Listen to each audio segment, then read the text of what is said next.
What's up?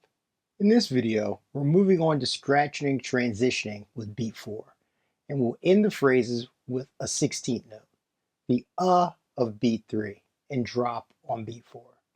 If this is new for you, you might want to count out loud. The reason why I'm saying this is because I have a feeling some of you might finish the phrase and drop on beat 2 instead of beat 4. This can happen if you're not yet comfortable with or used to counting. Time to go over the phrase. Here we go.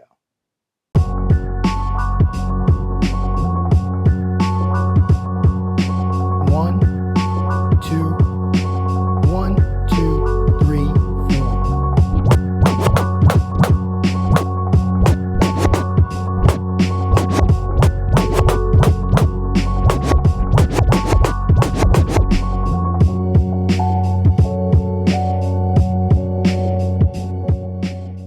In past videos, I briefly talked about life as a DJ that didn't know how to count.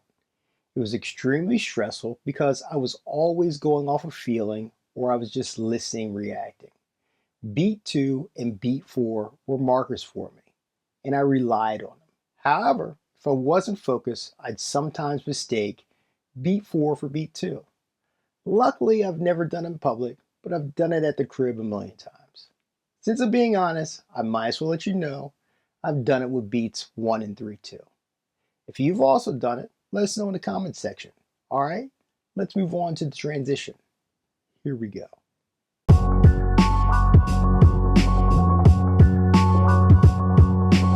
1, 2, 1, 2, 3, 4.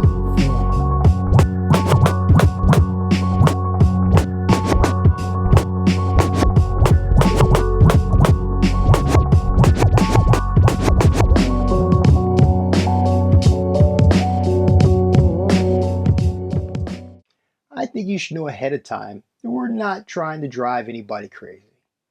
We talk about counting a lot because we're trying to drive home a point for those who aren't used to counting or don't know anything about counting at all. The ability to count is one of our tools. Once you get it, you've got it. If you do it continuously, it will become ingrained over time, and you'll just count when you need to or when you want to hone in on your timing. We hope this helps you out. If it does, share it with a friend. Peace.